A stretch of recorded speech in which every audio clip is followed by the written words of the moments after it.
Tangpo and Namaskar. Anywhere in the world, we are always being spotted and recognized by our national dress. This is called Go, and with the Go on, we always stick to discussing serious national issues. But without Go, I want you all to guess what we do. Actually, our Go carries a multiple purpose that we deeply value. And we have a famous saying, and I would like to quote. Always keep a knife and a cup close to your chest. You never know when you would be greeted with a friendly drink or confronted by an unexpected adversary. By the way, don't worry, this is just a dummy one. Without further ado, let me start with a confession. I must confess my love affair with the system.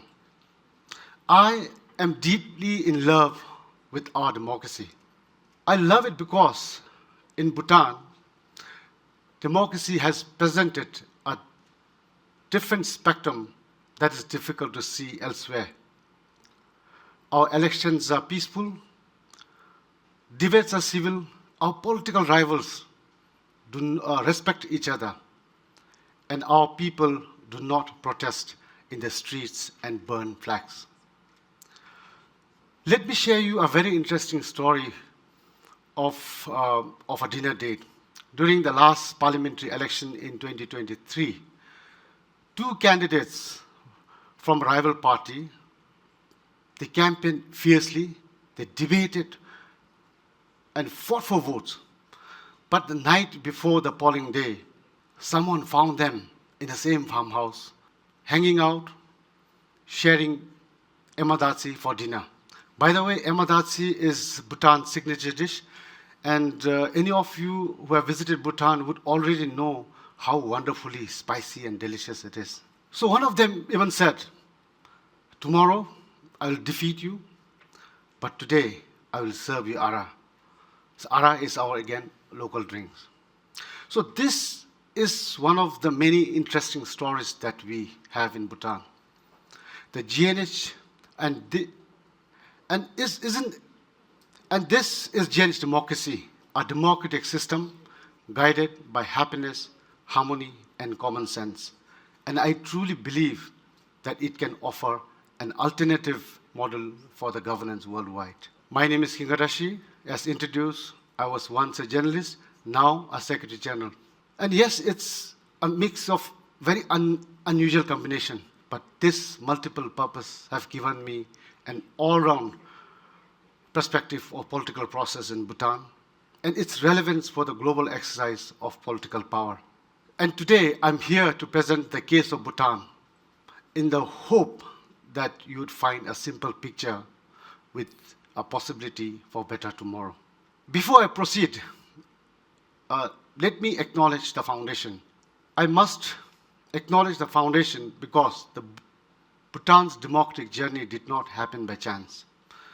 It is the result of an extraordinary selfless gift. A deeply loved king gave power to its hesitant people, not because of pressure or protest, because our democratic journey was made possible by our visionary leadership of His Majesty, the Great Fourth King, which continues under the enlightened guidance of His Majesty, the Fifth King. What follows is a snippet of a vast spectrum of possibilities made possible and built because of the royal wisdom grounded in trust and compassion.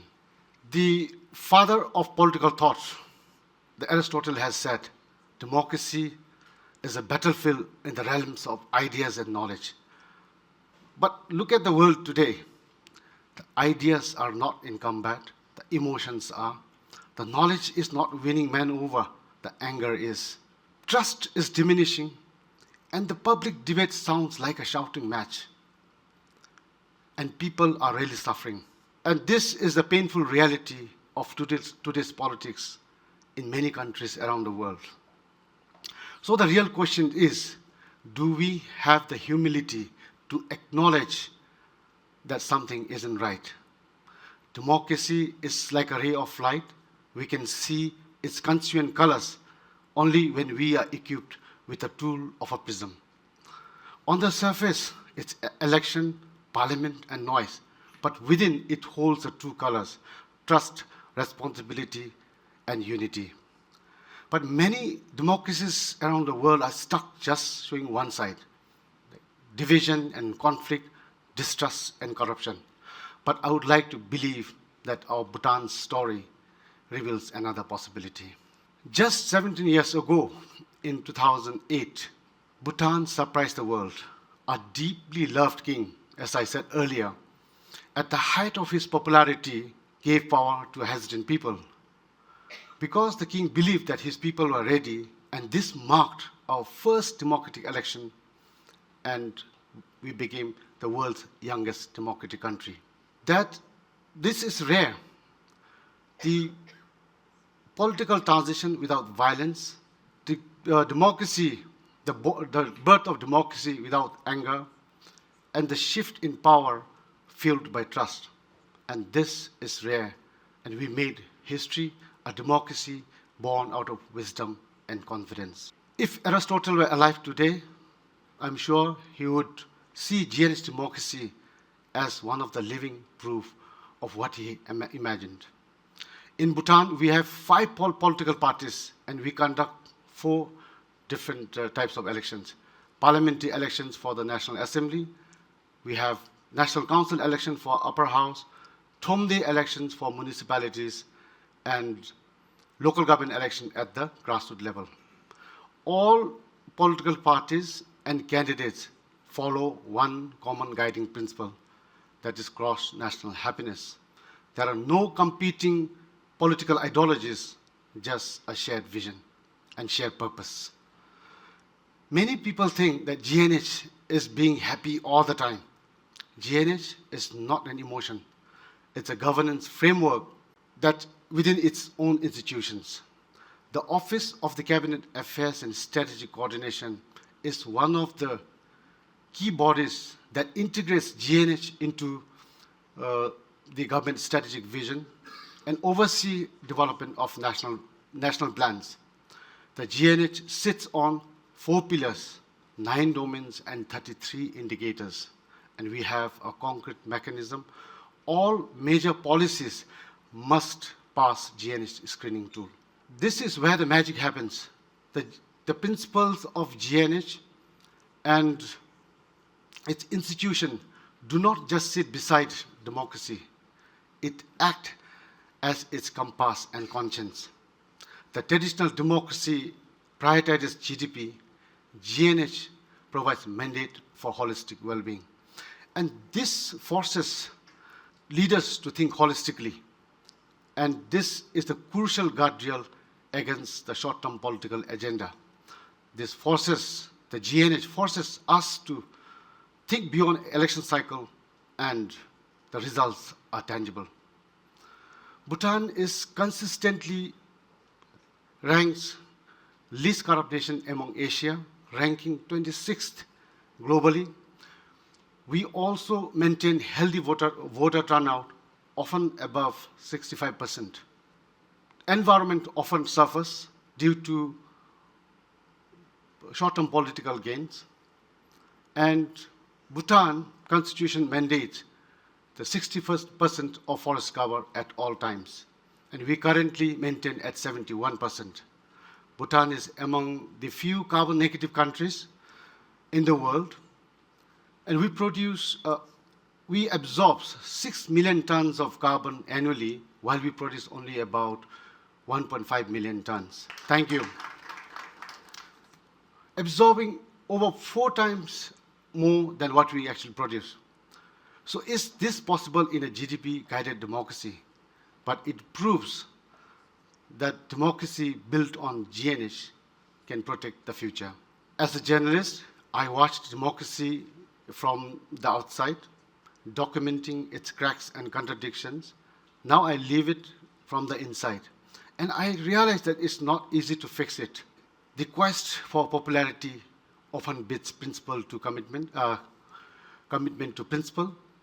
The constant pressure to win the next election and your political ego suppress the willingness to compromise. But our GNH democracy forces us to pause, listen, and reflect before deciding, and that pause makes all the difference.